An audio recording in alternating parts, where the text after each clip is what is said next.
Mesdames, Messieurs, bonjour. Bienvenue dans le 15 heures de Télé Djibouti. Voici les titres de l'actualité.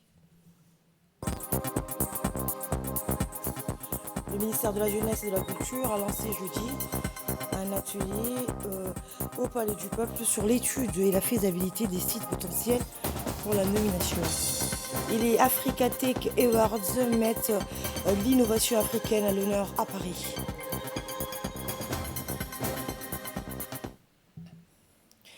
Bonjour, le ministère de la Jeunesse et de la Culture a lancé au Palais du Peuple un atelier en ligne en collaboration avec l'UNESCO sur l'étude et la faisabilité des sites potentiels pour la nomination. L'événement a réuni sur place des experts nationaux en archéologie, en histoire, en culture et préservation des patrimoines culturels et préhistoriques, ainsi que des experts internationaux en la matière en ligne. Après la présentation des participants à cet atelier, donc place à l'exposition des critères portant sur les sites préhistoriques de la République de Djibouti, à savoir les gravures et peintures rupestres d'Abourma qui s'étendent sur plus de 3 km, ceux d'Alissabié et les régions archéologiques naturelles de Bok. Les échanges fructueux en ligne entre des experts nationaux et des scientifiques de l'UNESCO spécialistes de la paléontologie se sont focalisés sur les voies et moyens dans l'optique de consolider les démarches et les institutions préservatrices pour la sauvegarde de ces richesses patrimoniales. La directrice de la culture, Fadma Abdirissé, a mis en exergue l'importance que revêt cet atelier dans les perspectives de la préservation du patrimoine culturel de Djibouti, ouvrant les voies à l'inscription des sites potentiels nationaux dans le patrimoine mondial de l'UNESCO. La salle de réunion de l'autorité de l'aviation civile de Djibouti a abrité hier la clôture d'une session de formation sur la gestion des risques au profit des différentes institutions de l'État qui sont en charge de la sûreté aéroportuaire. Cet atelier de 4 jours a permis aux participants d'avoir les capacités et les compétences afin d'établir et maintenir les capacités de gestion des risques, développer la culture de la gestion des risques et d'établir une approche homogène pour évaluer et gérer les risques de sûreté de l'aviation. Cet atelier a été dispensé par 2 experts de l'Organisation de l'aviation civile internationale. Le directeur général de l'autorité de l'aviation civile de Djibouti, Daoud Ali Abdou, n'a pas manqué de féliciter les participants pour leur abnégation et assiduité pendant la période de la formation. Cet atelier s'est clôturé par la remise de certificats de fin de formation.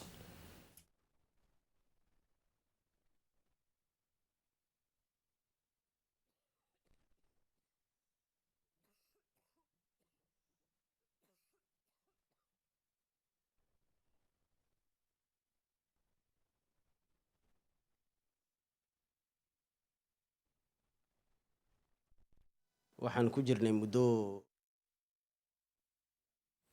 Écoutez le directeur général de l'autorité de l'aviation civile de Djibouti. Aujourd'hui au siège de l'autorité de l'aviation civile pour clôturer la formation sur la gestion des risques de sûreté de l'aviation civile. Ce programme rentre dans le programme de plan AFISECFAL propre aux États délivré par l'OACI pour pouvoir améliorer la supervision de la sûreté pour les États ici, en l'occurrence pour la République de Djibouti. C'était un projet qui se déroulait en 4 phases. Les 3 précédentes phases avaient pris fin au mois de mai. Et celle-là, c'était la dernière phase et où on a pu réunir l'ensemble des intervenants sur la plateforme aéroportuaire pour pouvoir les former sur la gestion des risques, évaluer les vulnérabilités et mettre en place un plan de gestion des risques en République de Djibouti afin de pallier à toute éventuelle carence qui pourrait intervenir sur notre aéroport.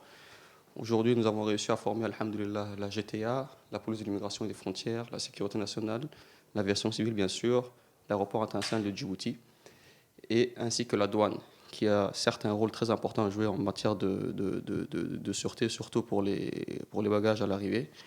Tous ces intervenants ont pu aujourd'hui, tous ces stagiaires ont pu voir l'importance des missions qui leur incombaient.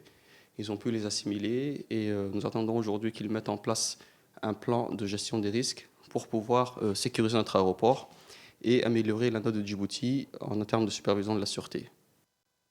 Dans le cadre des préparatifs de la fête de l'indépendance, des femmes parlementaires sont rendues au centre de développement communautaire de Wahid pour sensibiliser la population de ce quartier de la commune de Balbala, de susciter l'engagement civique des jeunes et des femmes à travers des actions de propriété.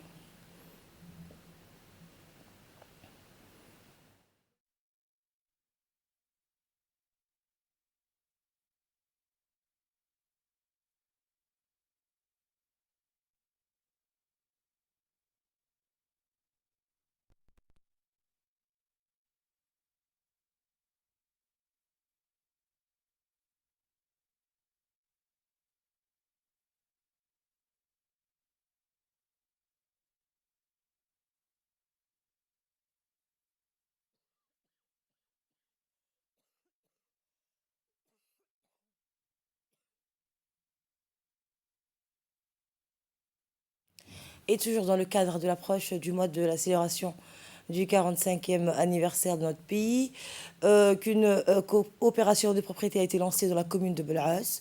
Le président de la commune de Bel'as, Abdelkader Iman, a lors d'une interview exhorté tous les Djiboutiens à prendre part aux opérations de propriété et de nettoyage des ordures et à ce que la célébration du 45e anniversaire de l'indépendance du pays se déroule dans de bonnes conditions.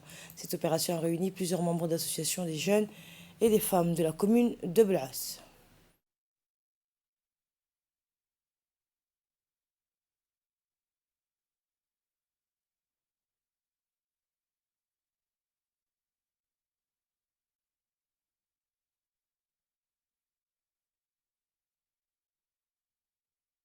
Sous l'égide du secrétariat d'État chargé des sports et la Fédération djiboutienne de natation, la Ligue régionale de natation de Djibouti a organisé hier la finale du championnat de natation saison 2020-2021 à la piscine nationale. Des athlètes finalistes de plusieurs catégories 2021-2022, pardon, à la piscine nationale, des athlètes finalistes de plusieurs catégories, poussins, benjamin, minime, cadet, cadette, junior et senior, venant de tous les coins de la ville. Deux clubs de la Garde-Côte ont participé donc à cette journée.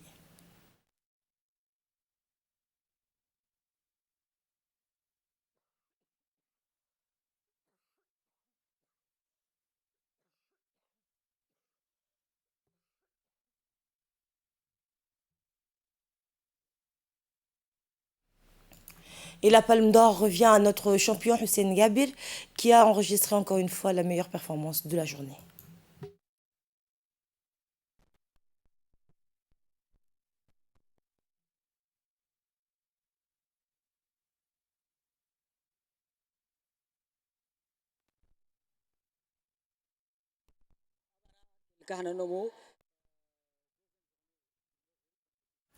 Le mouvement des jeunes, une et indivisible en collaboration avec l'association pour la promotion sociale et sportive de la région d'Arta, a procédé hier à une opération de nettoyage et d'embellissement au niveau de la rentrée de la région d'Arta.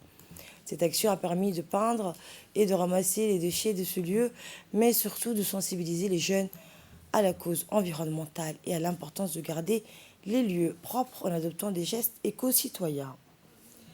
Le conseil régional de Djikil a abrité jeudi un atelier de sensibilisation portant sur la thématique statut de réfugiés et conditions d'emploi. L'atelier se veut précurseur et constitue en principe le lancement de cet atelier de sensibilisation visant le renforcement de cadres juridiques et réglementaires du travail au profit des réfugiés à Djibouti.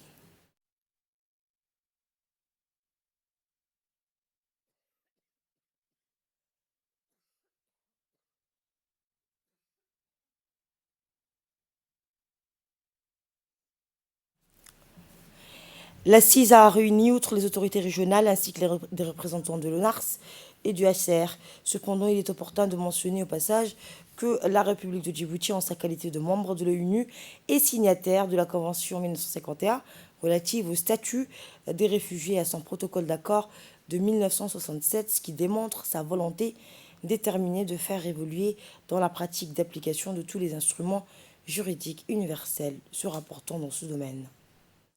Et connaître et comprendre comment protéger les réfugiés, les codes légaux mis en place promulgués par notre pays.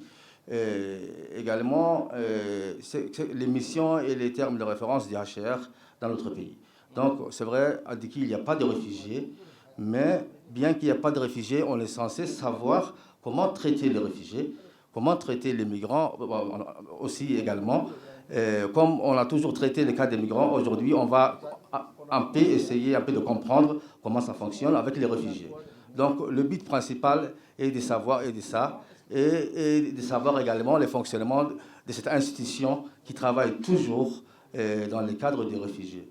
Voilà, je vous souhaite également un atelier, bon atelier, bonne continuation.